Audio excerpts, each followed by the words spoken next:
protesters occupied Central to show the Hong Kong government that they need true democracy and rights. Also, they think that Hong Kong wants universal suffrage and that they do not want China to interfere. Benny Tai said that they have appealed to CY Leung that they need him to give them a report of political reform which is fair to us. The student protesters are either from universities or secondary schools, thinking that the political reform is important for their future too.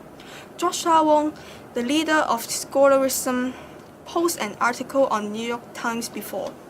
He emphasized that no matter what is the result of the occupying, they will attempt to retake the democracy which belongs to them.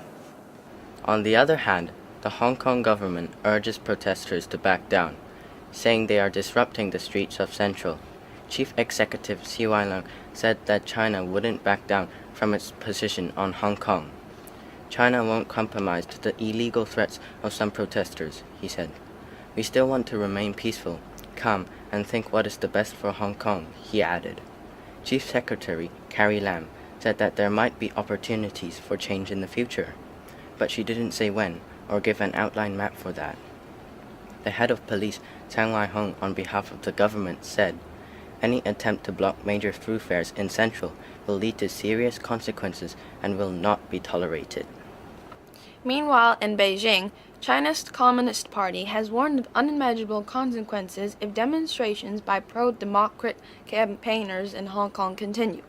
The threat, made in the party-run People's Daily, came as China's government appeared to be losing patience with the protesters, who have threatened to occupy government building space unless the city's chief executive, Leung Chun-ying, resigns by the end of the month.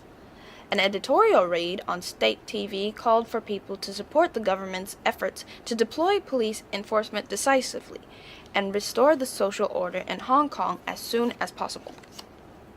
The People's Daily, a government-controlled newspaper, said the protests are creating chaos, and that is a significant term in Chinese Communist Party ideology, suggesting that the situation could threaten the party's hold on power, and therefore decisive action is required.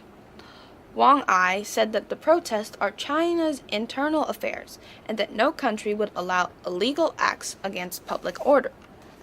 The People's Daily also warned that any intention amongst a small number of people to hold a color revolution on the mainland through Hong Kong would be a daydream, and even while Shun Jior, formerly a top official in China's government's Hong Kong and Macau's affairs office, explicitly called the Occupy Central protest a Hong Kong version of color revolution. On a global scale, Occupy Central got a lot of attention. Many big news companies such as BBC and CNN wrote several articles about it. This increased world awareness about the situation in Hong Kong. In some countries, they even had their own demonstrations to show their support. The President of the USA, Barack Obama, commented the situation. He said that the United States has consistently supported the open system that is essential to Hong Kong's stability and prosperity, universal suffrage, and the aspiration of Hong Kong's people. Still, USA hasn't took any action because they don't want to get involved. British Prime Minister David Cameron expressed deep concern about the clashes in Hong Kong and said that he felt obligation to the former colony.